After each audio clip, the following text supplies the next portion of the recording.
బంగ్లాదేశ్ అల్లకల్లోలంగా మారడంపై ప్రపంచ దేశాలు ఆందోళన చెందుతున్నాయి. అక్కడ హిందూ వ్యతిరేక దాడులు కొనసాగడాన్ని నిరసిస్తున్నాయి. బంగ్లాదేశ్లోని హింసాత్మక ఘటనలు దక్షిణాసియా రాజకీయాలపై తీవ్ర ప్రభావితం చూపే ప్రమాదం ఉందని హెచ్చరిస్తున్నాయి.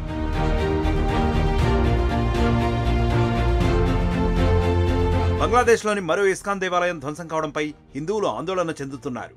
అక్కడ మైనారిటీలకు న్యాయం చేసి పటిష్టమైన రక్షణ ఏర్పాటు చేయాలని అభ్యుదయవాదులు పిలుపునిస్తున్నారు.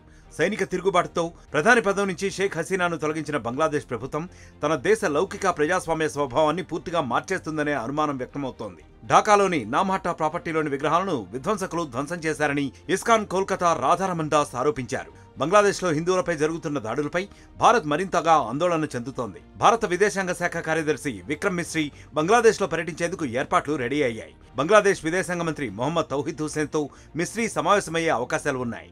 బంగ్లాదేశ్ తాత్కాలిక నేత నోబెల్ శాంతి గ్రహీత మహమ్మద్ యూనన్ను కూడా మిశ్రీ కలిసి శాంతి ప్రవచనాలు వినిపించే అవకాశం ఉంది.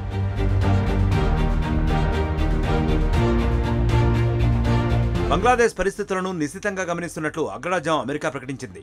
గత కొన్ని రోజులుగా జరుగుతున్న ఆందోళనల్లో పలువురు మృతి చెందడంపై అమెరికా విచారం వ్యక్తం చేసింది. మరిన్ని హింసాత్మక ఘటనలు జరగకుండా చూడాలని ఐక్యరాజ్య సమితి పిలుపునిచ్చింది. శాంతియుతంగా ఆందోళన చేస్తున్న వారిపై ఎలాంటి చర్యలు తీసుకోవద్దని కోరింది. తాము బంగ్లాదేశ్ సామాన్య ప్రజల పక్షానే ఉన్నామని చెప్పిన ఐక్యరాజ్య సమితి జరిగిన ఘటనలపై దర్యాప్తు జరపాలని కోరింది.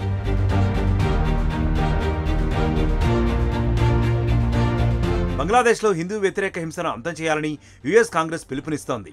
ఇస్కాన్ పూజారి చిన్మయ్ కృష్ణదాస్ అరెస్టు అన్యాయమని పేర్కొంది.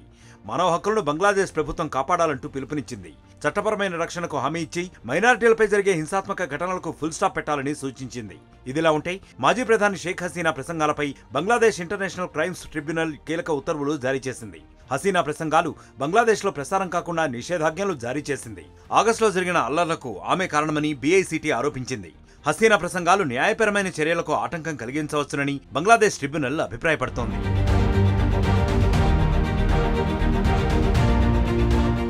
మరిన్ని వీడియోస్ కోసం ఛానల్ ని సబ్స్క్రైబ్ చేయండి. లేటెస్ట్ అప్డేట్స్ కోసం వాట్సాప్ ఛానల్ ని ఫాలో చేయండి. అండ్ లింక్ డిస్క్రిప్షన్ లో ఉంది.